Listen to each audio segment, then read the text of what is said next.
We understand you have a lot of questions, so in the effort of transparency, we're here to talk about the president's latest statement regarding his America First trade plan. As you all know, the president just put out a statement announcing an additional tariff on China. The tariff on China will now go up to 125%. Because China imprudently decided to retaliate against the United States. And as I said at the podium yesterday, when you punch at the United States of America, President Trump is going to punch back harder. In that same vein, we have had more than 75 countries from around the world reach out to President Trump and his team here at the White House to negotiate better trade deals for the American worker. We have been overwhelmed with the amount of requests from countries around the world. I'll let the Secretary speak to that. We will continue with the tailor-made negotiations that I spoke about yesterday. In the meantime, there will be a 90-day pause on the reciprocal tariffs as these negotiations are ongoing, and the tariff level will be brought down to a universal 10% tariff. The Secretary here has been a huge part of the President's trade team, of course, and will continue to lead these negotiations moving forward to look out for the American worker, which is always President Trump's goal. So I'll kick it over to our great Treasury Secretary, Scott Bessent.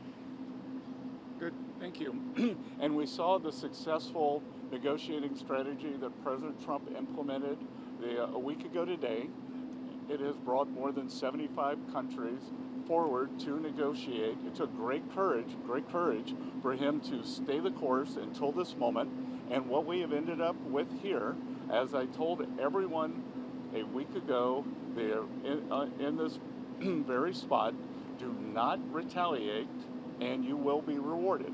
So every country in the world who wants to come and negotiate, we are willing to hear you.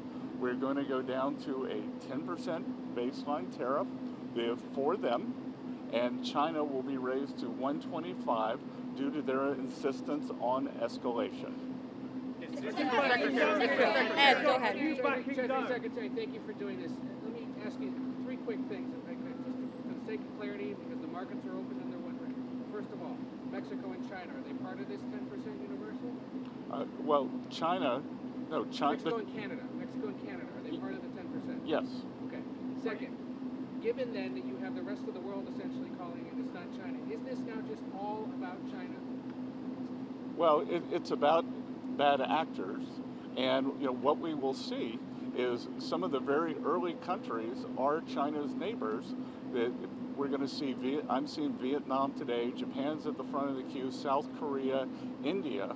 So we will see. And as I've repeatedly said, and President Trump has been saying it for years, China is the most imbalanced economy in the history of the modern world, and they are the biggest source of the U.S. trade problems. And indeed, they are problems for the rest of the world, because what we've seen is that as the U.S. announced a tariff wall last week, many of those goods have already started flooding into Europe. So as you see it now, this trade war is China versus the rest of the world? Well, I'm not calling it a trade war, but I am saying that China has escalated, and President Trump responded very courageously to that, and we are going to work on a solution with our trading partners.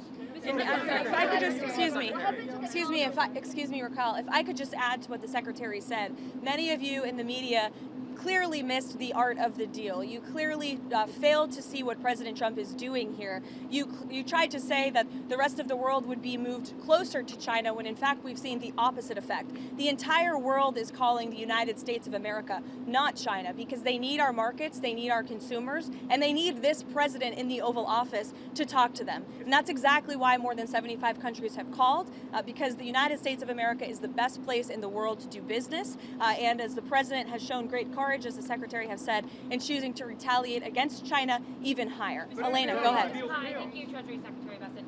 Can you explain more of the decision-making on what feels like a reversal here? I mean, these went into effect less than 15 hours ago, these tariffs. Why the pause now? What led to that? No, again, President Trump created maximum negotiating leverage for himself, and which tariffs went into effect 15 hours ago. The ones that we have lowered went into effect a week ago. They were announced a week ago, and we have just been overwhelmed by the response from mostly our allies who want to come and negotiate in good faith. So we are expecting them to come with their best deal. As I said a week ago today, don't retaliate, hold your ground, let's see what happens. And China, they kept escalating and escalating, and now they have 125% tariffs that will be effective immediately. Mr. Secretary, Go ahead. Mr. Secretary, thanks so much for doing this. The 90-day pause on the reciprocal tariffs, is that because of the whiplash that we've been seeing across the financial markets? How much was, what we saw in the stock markets, a part of this decision? No, it's because because of the large number of inbounds, we've had more than 75 countries contact us, and I imagine after today there will be more. So it is just a processing problem. Each one of these solutions is going to be bespoke. It is going to take some time, and President Trump wants to be personally involved.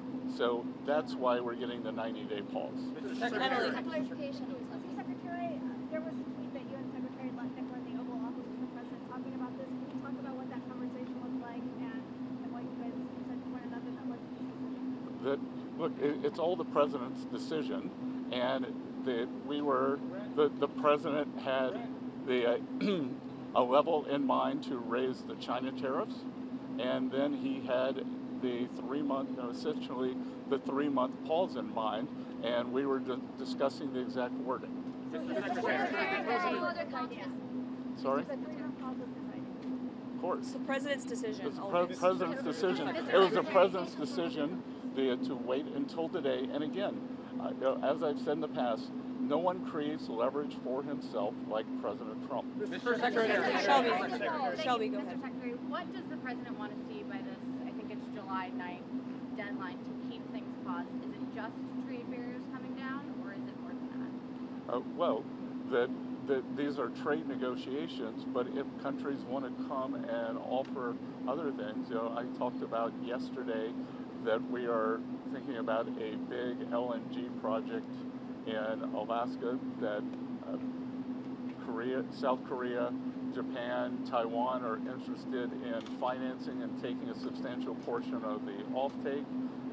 But again, in essence, that is trade because it will decrease the trade deficit that we have with those countries. So everything's on the table. Raquel, go ahead. Secretary, a clarification on the pause. What happened to those countries who just had 10% baseline tariffs, like Brazil and others? Are they still going to have this 90-day pause because you were saying that there will be a tariff of 10% for others? So what happened to those who just had a 10%? Yeah, that's going to remain. And do you call this an embargo to China? Pardon? You call this an embargo to China, a trade embargo? Well, I'm not sure what you mean by the word embargo. 125% tariffs like on those, and then impose 84%. Isn't this an embargo? Well, it's not. It's China's decision that we have the deficit with them. They sell us almost 5 times what we sell them. So again, I think it's an own goal by China. Mr. Secretary. Meredith. Mr. Secretary, with this, does this signal that you're confident that you're going to be able to strike a satisfactory deal with all these 75 nations that approach you? It signals that President Trump cares about trade and that we want to negotiate in good faith. And as I said, each one of these is going to be a separate, bespoke negotiation. So we are confident that having seen the other side of where this could go, and it was like I said last week, the market didn't understand. Those were maximum levels. The countries can think about those levels as they come to us to bring down their tariffs, their non-tariff trade barriers. We're going to discuss currency manipulation, subsidy of labor, and industry. Secretary, as far as you, will the pause also apply to the sectoral tariffs that the president has announced, pharma, lumber, anything else? No, it's on the reciprocal. So those will still be coming here soon, right? Mr. Correct. Secretary, As far as the negotiations with the 75 Andrea, go countries, ahead. Mr. Secretary, so I want to ask you about what you're doing here. So the market is reacting crazily, right? I haven't seen it. Do you think that this move is going to sort of change and calm down the market reaction? What? Do you think the markets have tanked, right? There's been a lot of volatility in the market, not just in terms of stock markets, but also in terms of bonds. So will this move Well, I think what we've seen, I think the willingness by more than 75 countries to come and negotiate, I think now the market understands that everything they saw last Wednesday was a ceiling, and now we have a 10% the temporary floor, and I think the market, my 35 years in the market, I always wanted certainty, so I think we've got more certainty. But Mr. Secretary, why do Maggie, go ahead. Mr. Secretary, why do people assume this is the last word? The president began this morning saying, be cool. 5 hours later, he announces a new policy. Why will investors in the market assume that this is it? Because, again, as I said, we've given 90 days, and the only certainty we can provide is that the U.S. is going to negotiate in good faith, and we assume that our allies will too.